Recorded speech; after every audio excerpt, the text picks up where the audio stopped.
Good morning, everyone. Good morning, ma'am. Okay, yesterday we have done comprehension passage, and today we will do note making. In today current life, we have lots of things to note down. Okay, at any situation, and when you are taking any kind of interview, you have to put down notes. Basically there is a scenario of different classes also, where lots of teachers are explaining the lectures in front of you. Then you have to put down notes in your notebooks. Okay, so let's start in a bilingual language. अभी जो मैंने आपको बताया उसके अंदर क्या है कि नोट मेकिंग आप करते हो. आज के सिनेरियो के अंदर क्या है कि आपके जो टीचर्स लेते हैं क्लास या आपको लेक्चर सेमिनार कंडक्ट जो होते हैं, उनमें से आप ऐसा तो नहीं कि कम्प्लीटली सबको राइट डाउन कर सकते हो, नहीं कर पाते ना. तो उस केस में आप क्या करते हो, वहां पे आप करते हो नोट मेकिंग. आपकी छोटी सी नोटबुक होती है या डायरी होती है, जो भी आपके पास होता है, उसके अंदर आप क्या करते हो, वो इंपॉर्टेंट पॉइंट्स लिखते हो जो कि स्पीकर आपके सामने बोल के गए. वो कोई भी हो सकता है. मतलब इस चीज के लिए क्या है कि first of all you should have habit of note making. अगर आपके पास नोट मेकिंग की हैबिट है, then it's a blessed point in you. क्योंकि आजकल के बच्चे जो वो लिखना पसंद ही नहीं करते. उनको ये होता है कि सब कुछ रिटर्न में मिल रहा है, दैट्स इनफ. और इस केस में क्या होता है कि टुडे जो आज का सिनेरियो, उसके अंदर बच्चों की जो राइटिंग स्किल है वो बहुत ज्यादा डैमेज हो गई, स्पॉइल होकर रह गई है. अगर मान लो मैं सपोज व्हाट्सएप चैट की बात करूं या कहीं की भी बात करूं, तो आप देखोगे कि you are using you, just only you. ठीक है, YOU जो इतना बड़ा वर्ड है, इसको कैसे लिखते हो, ओनली यू. ठीक है, मैं अगर हिंदी में भी लिखते हैं मैं, MAI ये बनता है, लेकिन उसको भी कैसे लिखने लगे, सिर्फ M, है ना. तो यहाँ पे क्या है, वर्ड्स को कम नहीं करना, वर्ड्स उतने ही रखो, बट जो इंटरप्रिटेशन मीनिंग है उसको लेस करो. Try to write this things. तो ये है आपकी नोट मेकिंग का एक इंट्रोडक्शन. नोट मेकिंग मीन्स कि जहां कहीं से भी आपको जो कुछ भी सुनने को मिलता है, उसका एक ब्रीफ इंट्रोडक्शन, मतलब एक ब्रीफ सेंस जो है, समराइजिंग सेंस जो अपने पास रखना in a return form. Okay. Second thing अगर बात करें, आप सब बताओ मुझे कि नोट मेकिंग के एडवांटेजेस क्या हो सकते हैं. सोचो जरा कि एडवांटेजेस क्या हो सकते हैं नोट मेकिंग के. कोई भी बताओ. Any of you note making की है कभी, किसी ने नोट्स बनाए हैं नोट्स. तो जब नोट्स बनाते हो क्या सोच के बनाते हो, मतलब क्या दिमाग में आइडिया रहता है कि मैं नोट्स क्यों बना रहा हूँ. एग्जैक्टली, रिवीजन के लिए.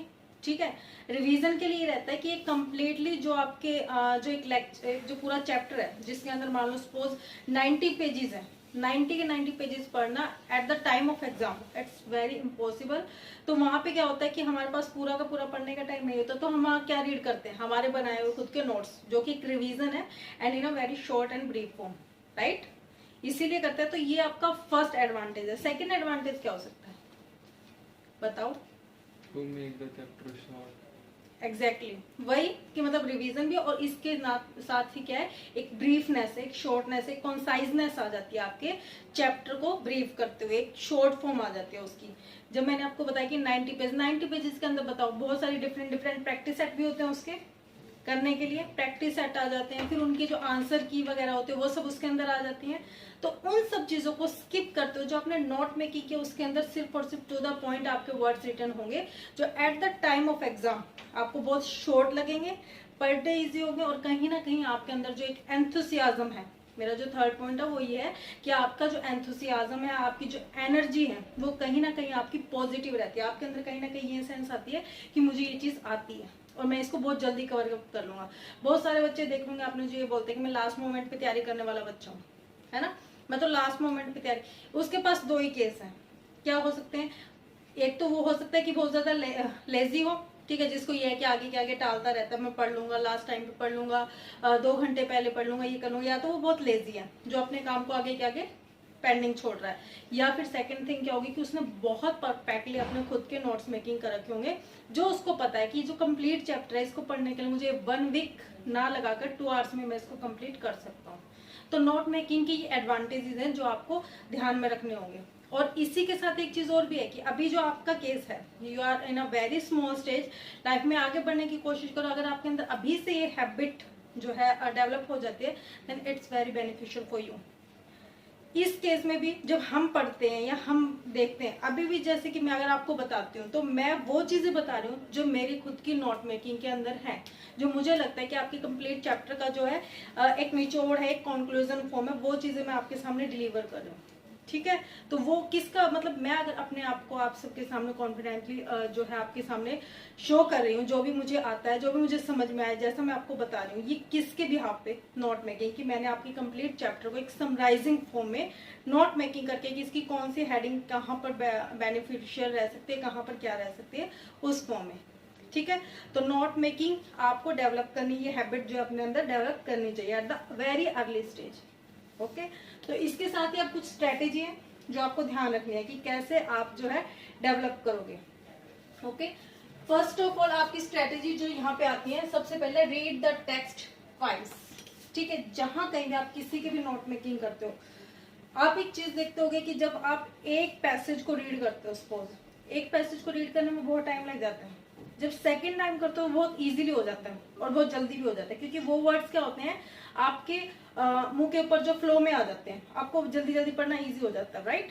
तो कहीं ना कहीं जब आपको पढ़ने से इतना फर्क लग जाता है, एक पैसेज को पढ़ा, सेकेंड टाइम पढ़ा, इजी लगा, तो ये सोचो कि जब आप उसकी नोट मेकिंग कर लोगे और थर्ड टाइम कभी भी आप इन फ्यूचर पढ़ोगे तो आपको कितने इजी लगेंगे, क्योंकि वो आपके सेल्फ मेड नोट्स होंगे, राइट।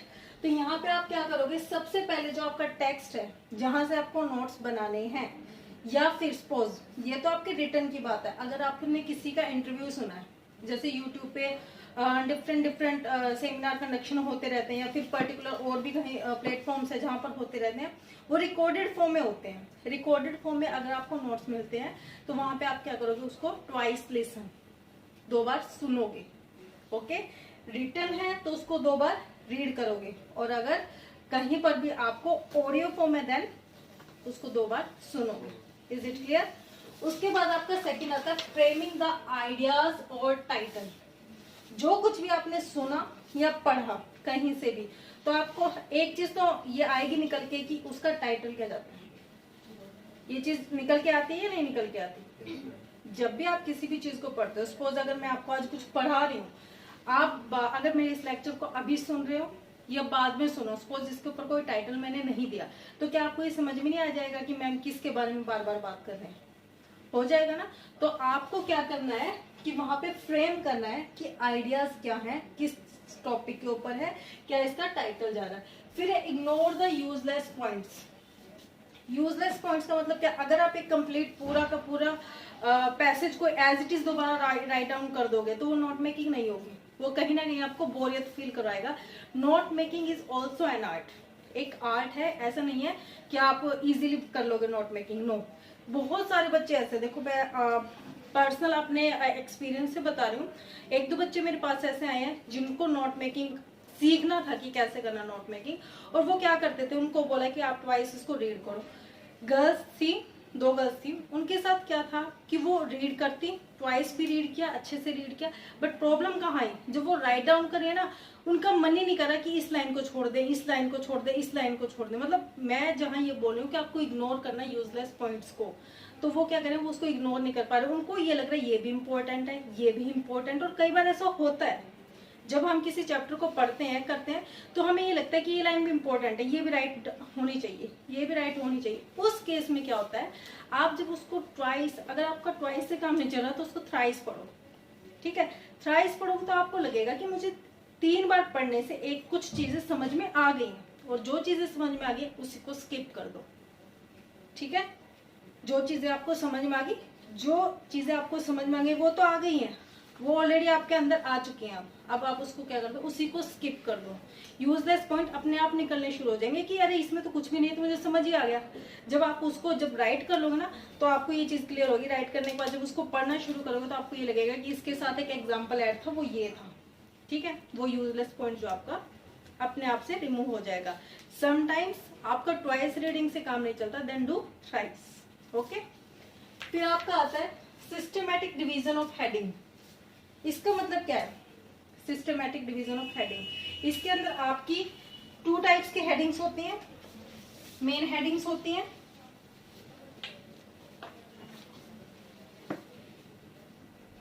और कुछ हेडिंग्स आपकी ऐसी होती हैं जो मेन हेडिंग का काम नहीं करती, सब हेडिंग्स की फॉर्म में आती है। मतलब आपकी मेन जो है इसके अंदर ये हेडिंग्स आती हैं, ठीक है। तो आपकी दो तरह की हेडिंग्स होती हैं, आपको ये चीज ध्यान रखनी है। बहुत सारी चीजें, अब आप जब एक पैसेज, मान लो सपोज आपको 10 और 15 पैसेज का एक चैप्टर है पूरा कंप्लीट, 10 और 15 पैसेज है, तो आपको कहीं ना कहीं लगेगा कि फर्स्ट पैसेज पूरा का पूरा वाटर के बारे में है, तो उसकी हेडिंग क्या बनेगी, वाटर बनेगी। उसके नीचे जो उसके एडवांटेज की सब हेडिंग, डिसएडवांटेज की सब हेडिंग, या फिर उसका कंक्लूजन की हेडिंग, इस तरीके से बन जाएगी। उसके बाद जो सेकंड है वो एयर का है सपोज, तो एयर का है तो उसके एडवांटेज, डिसएडवांटेजेस और उसका कंक्लूजन, तो ये उसकी क्या हो जाएंगी, सब हेडिंग। इस तरह से आपके जितने भी पैसेजेस होंगे, अभी सपोज यहाँ पर देखो, ये आपका सबसे पहले है हेडिंग है, उसके बाद यहाँ पे हमारी क्या हो गई है, सारी की सारी सब हेडिंग्स, ठीक है। अब इसके बाद जो मैं ये बता रही हूँ सिस्टमेटिक डिवीजन ऑफ हेडिंग, इसके आगे मैंने ये चीज एक्सप्लेन की, तो ये क्या है आपकी हेडिंग, ठीक है, देन सब हेडिंग, और फिर उसकी जब ये आ गई तो सब, आप क्या करते हो, सब मेन हेडिंग्स या फिर सब सब हेडिंग्स, ठीक है। ये उसके आगे के फर्दर हेडिंग्स आ गई हैं, ठीक है। This is all about your headings written up. कभी भी एक चीज यू हैव नोटेड दैट कि कहीं पर भी जब चीजें होती है तो मैं इस तरीके से मेंशन करती हूँ ताकि वो चीजें क्लियर लगे, ओके। अगर मान लो सपोज मैं इस कंप्लीट को एक पैसेज के फॉर्म में मेंशन करूं, तो कहीं ना कहीं आपको ये होच पोच हो जाएगा कि मेरा जो पैसेज है, मेरा जो कहने का लॉजिक है, वो कहाँ पे शुरू हो रहा है, कहाँ पे खत्म हो रहा है। Sometimes you don't understand how to connect all the passage with each other, ठीक है। तो उस केस में अगर यहाँ पे है, अगर suppose I am not here, suppose due to some reason I am not here, you can understand on your own behalf कि what ma'am wants to say here. Is it clear? आपको हो जाएगा या नहीं हो जाएगा क्लियर? बट अगर मैं इसको एक पैसेज की फॉर्म में करूँ तो आप थोड़े से कंफ्यूज हो जाओगे, फिर पता क्या होगा, फाइनली क्या होगा, तुम बुक को बंद करके साइड में रख दोगे, तुम्हें क्या लगेगा कि मैम ही आगे बताएंगे, हमारे नहीं समझ में आ रहा, ठीक है। तो आपको क्या करना है, जब भी नोट मेकिंग यूज करो, ऑलवेज ट्राई टू हेडिंग्स और सब हेडिंग। इससे क्या होगा, सपोज आपके नोट मेकिंग आपने बनाए हैं, in future when you are going to teach anyone, it's very easy to you convey your lecture. और साथ ही साथ अगर आप बच्चों को वो अपने नोट्स मेकिंग जो है, आपके जो नोट्स है वो देते हो, तो कहीं ना कहीं बच्चों को भी काफी हेल्पफुल मिलेगा कि सर या मैम ने बहुत अच्छे नोट्स बना रखे थे और वो मेरे लिए काफी बेनिफिशियल है, ठीक है। काफी टीचर्स आपने ये भी कहते हुए सुने होंगे कि मेरे पास ना इसके नोट्स हैं, बट मैंने सिर्फ हेडिंग्स राइट डाउन कर रखी हैं, आगे तुम देख लेना खुद, ठीक है। मिले होंगे बहुत सारे टीचर्स ऐसे, तो वहां पे क्या होता है, वो आपको शॉर्ट नोट्स मेकिंग होती है, ठीक है। उसके बाद आता है आपको सुटेबल इंडेंट और स्पेस। इसका मतलब क्या होता है, indent, do you understand what is indent mean? No, okay. Indent means होता है जो भी आप राइट अप करते हो उसके अंदर आप दोनों तरफ जो है कितना मार्जिन छोड़ते हो, कितना इंडेंट, कितना स्पेस छोड़ते हो, ठीक है। आपके एग्जाम के अंदर जो आपकी आंसर शीट होती है उसके वन साइड स्पेस दिया हुआ होता है, सेकेंड साइड नहीं दिया होता, नहीं होता ना, वहां पे आप खुद से करते हो स्केल के साथ, जो स्केल के साथ आप खुद जो स्पेस डिवाइड करते हो दैट इज योर इंडेंट। दोनों तरफ जो है इंडेंट होता है। आपने ये भी सुना होगा कि काफी टीचर्स कहते हैं आपको कि आप जो उस तरफ लाइन नहीं लगाओगे, है ना, कि आप वो जो है, कुछ बच्चे क्या करते हैं उस पेज को फिल करने के लिए इंडेंट ज्यादा ले लेते हैं एक तरफ का, उस तरफ का, ताकि जो वो पेज फिल हो जाए। लेकिन इंडेंट हमेशा कितना रखना चाहिए, उतना जितना कि आपका लेफ्ट हैंड साइड दिया हो उतना ही आपको राइट हैंड साइड रखना चाहिए। Is it clear? वो भी थोड़े बहुत आपको रफ वर्क के लिए, अदरवाइज नो नीड। जैसे सपोज अगर आपका हिंदी का एग्जाम है, उसमें जरूरत होती है आपको ज्यादा मतलब रफ वर्क की, नहीं होती ना। बेसिकली मैथ्स में हो जाती है, मैथ्स में हो जाती है, फिर इंग्लिश में कहाँ हो जाती है, जैसे कोई टेंस मेकिंग है वो आप वहां पे राइट करने की बजाय एक बार शॉर्ट जो आप वहां पे लिख के देख सकते हो, उसको पढ़कर देखना जरूरी समझते हो कि एक बार मैं यहाँ पर देख लूँ उसको, तो वहां पे क्या हो जाता है, वहां पे आपको इंडेंट की नीड होती है। आपने टाइपिंग करते हुए देखा हुआ, एक तरफ स्पेस होता है, दूसरी तरफ स्पेस भी अपने आप आ जाता है, ऊपर से इंडेंट सेट कर लेते हैं, ठीक है। तो वो होता है इंडेंट। जब भी नोट मेकिंग करो तो सबसे पहले ये चीज ध्यान रखो, इतना होच पोच करके मत लिखो कि एक बार आपने शुरू कर दिया बिल्कुल और फिर लास्ट लाइन तक गई, लास्ट लाइन, इस तरीके से आपकी नोट मेकिंग बिल्कुल भी सुटेबल नहीं लगती। कहीं ना कहीं अगर आप इस तरह के नोट्स मेकिंग करोगे तो इन फ्यूचर जब खुद उठा के देखोगे ना, तब आप सोचोगे ये मेरा ही लिखा हुआ है, मैं नहीं पढ़ता, साइड। ठीक है, और नोट्स का मतलब क्या होता है कि आप इन फ्यूचर उनसे बेनिफिट ले पाओ। ओके, तो इंडेंट क्या है कि आप सुटेबल इंडेंट दो दोनों तरफ। ओके, नेक्स्ट फिर आपका आता है लीव नो स्पेस। यहाँ पे स्पेस से मीनिंग क्या है, यहाँ पे स्पेस से मतलब क्या है कि आपके जो वर्ड्स हैं उनके बीच में भी स्पेस एक्यूरेट होना चाहिए। ये नहीं कि बहुत ज्यादा टाइट हो और ऐसा भी नहीं होना चाहिए कि बहुत ज्यादा स्पेस हो। ठीक है, अभी जैसे कि यहाँ पे मैंने स्पेस दिया हुआ है दोनों वर्ड्स के बीच में, इतना तो इनफ है, इतना होना भी चाहिए। अगर मैं इसको बहुत ज्यादा टाइट करती तो आपको पता ही नहीं चलता। अगर सपोज मैं इसको इकट्ठा करके लिख देती तो आप सोचते कि ये नया ही वर्ड क्या आ गया जो हमारे समझ में नहीं आ रहा। ठीक है, तो यहाँ पे स्पेस से मतलब क्या, आपके space between the words, space between the lines also. Line होती है ना आपकी, उसके अंदर ये भी नहीं है। अभी जैसे कि सपोज अगर बहुत टाइट लाइन्स है, कोई नोटबुक के अंदर बहुत टाइट लाइन्स है, उसके अंदर आपको लाइन छोड़नी चाहिए नहीं छोड़नी चाहिए? छोड़नी चाहिए ना, ताकि वो आपको एकदम से ऐसे पैसेज सा ना वो लगे। आपको वहां क्या करनी चाहिए, लाइन छोड़ देनी चाहिए। तो इसमें क्या होगा, आपको एक प्रॉपर स्पेस दिखेगा लाइंस और वर्ड्स के बीच में, आपको पढ़ना भी इजी रहेगा। इन फ्यूचर आपके नोट से अगर कोई और हेल्प ले रहा है तो उसके लिए भी वो इजी रहेगा। ठीक है, leave no space for ambiguity. Ambiguity means क्या होता है, जो स्पष्ट ना हो, समझ में ना आए। ठीक है, कभी भी जस्ट लाइक अगर हम किसी का कोई लेक्चर सुन रहे हैं, लेक्चर सुनते टाइम ये होता है ना कि हम नोट्स बना रहे हैं और बीच में हमें सुना ही नहीं दिया कि क्या बोला सामने वाले ने, हम क्या कर देते हैं कि वहां पे स्पेस छोड़ देते हैं कि बाद में किसी से वो पूछ के फिर बाद में मैं राइट कर लूंगा, और अभी जहां से बोलो मैं फटाफट से वहां से लिखना स्टार्ट कर दूं। तो क्या होता है, वो स्पेस छोड़ने के बाद आपको ये होता है कि मैंने स्पेस छोड़ दिया, आप नोटबुक को बंद करके रख देते हो। आप कई बार क्या होता है कि वहां पे भी थोड़े से लेजी हो जाते हो और पूछते नहीं हो कि यहाँ पे क्या बताया था। कुछ पूछ भी लेते हैं, उसको फिल कर लेते हैं, लेकिन कुछ क्या होता है नहीं पूछते, उसका एज इट इज छोड़ देते हैं। उसका जो मतलब फिर नुकसान होता है क्या होता है, व्हेन इन फ्यूचर अगर आपसे कोई पूछेगा आपने उस लेक्चर में क्या सुना, सपोज आपके पास नोट्स में आपने लिखे हुए हैं, लेकिन आप जब लिखे हुए के बीच में देखोगे ना कि यहाँ स्पेस छोड़ा था, क्या था, वहीं पे कंफ्यूज हुए और आप आगे का पढ़ते ही नहीं हो। 98% जहाँ पे वहां पे वो स्पेस होता है ना, जहाँ पे स्पष्ट ही नहीं होता कि यहाँ पे क्या बात थी, उसके आगे का पढ़ते ही नहीं। उसका रीजन ही है क्योंकि उसको आपने पूरा नहीं किया, या तो उसी टाइम किसकी हेल्प से पूरा कर लेते। इसीलिए क्या है कि leave no space for ambiguity, कोई भी इस बात के लिए आप जो स्पेस नहीं छोड़ोगे। ठीक है, बेशक आपको ना तो लिख लेना उसको, मतलब वहां अगर छूट भी गया ना आपका, या तो आपके अंदर ये हैबिट हो कि आप ऑन द स्पॉट किसी और से कंसर्न करके लिख लो, फिर तो ठीक है। लेकिन अगर आपके अंदर वो हैबिट नहीं है तो वहां स्पेस मत छोड़ो। बस क्या कर दो, एक ये जो उल्टा व्यू होता है आपका, ये निशान है, ये लगा दो।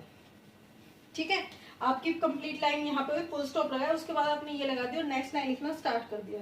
इससे क्या रहेगा कि यहाँ कुछ मिसिंग है।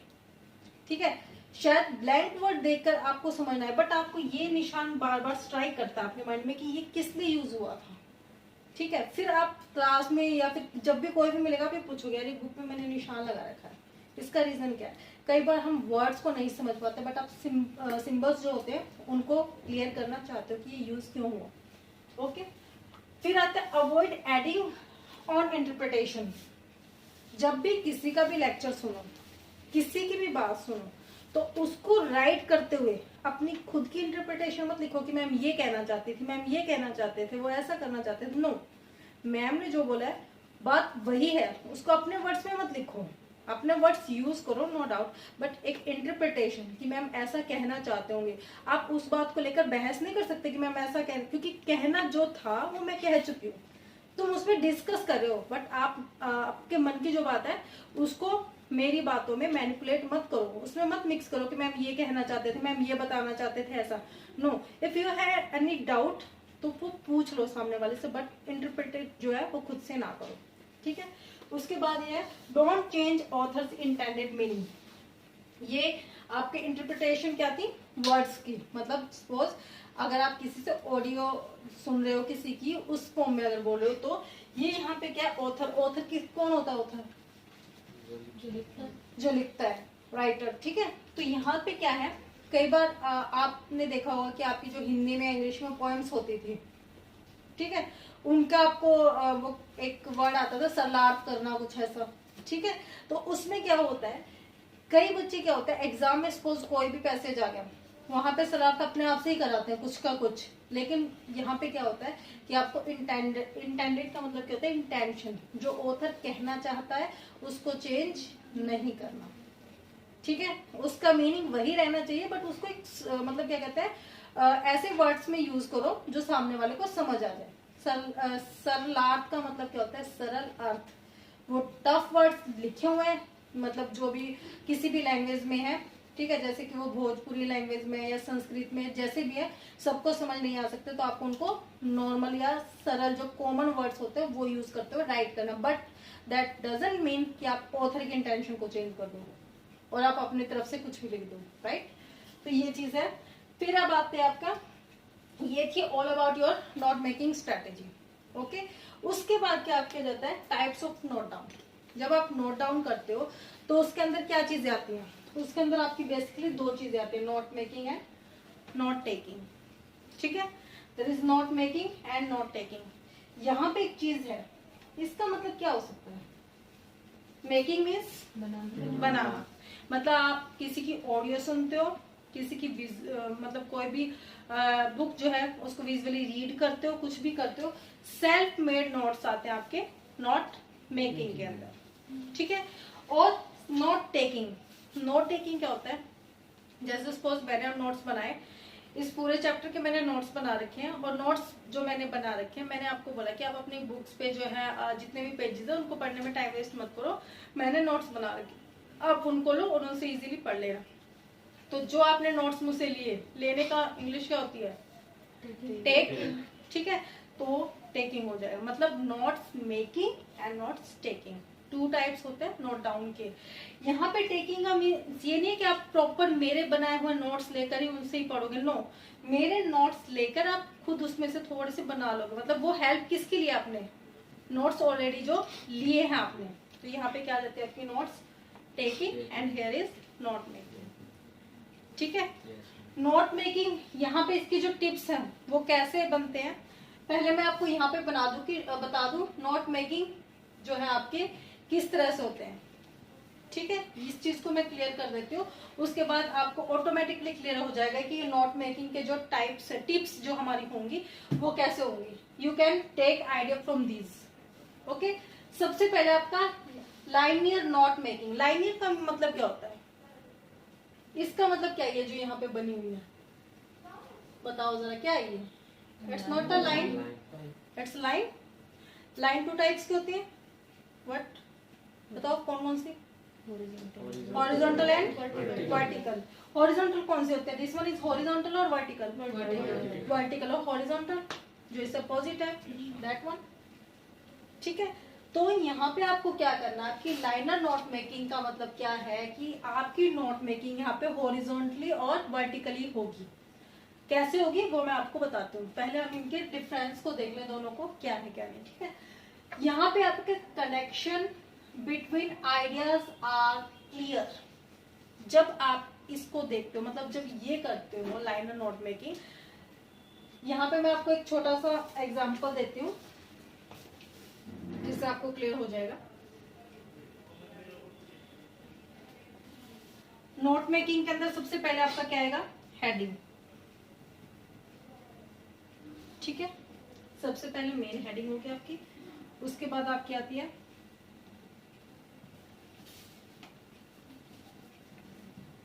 सब हेडिंग, देन आपकी ये आपकी फर्स्ट हेडिंग थी, सब हेडिंग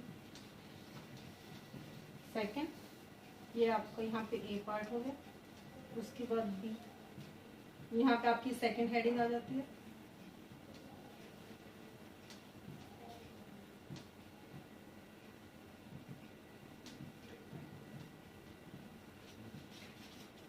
सब हेडिंग पार्ट, ठीक है। ये क्या है आपका लाइनर नोट मेकिंग, जिसके अंदर लाइन में है ये सारा का सारा काम।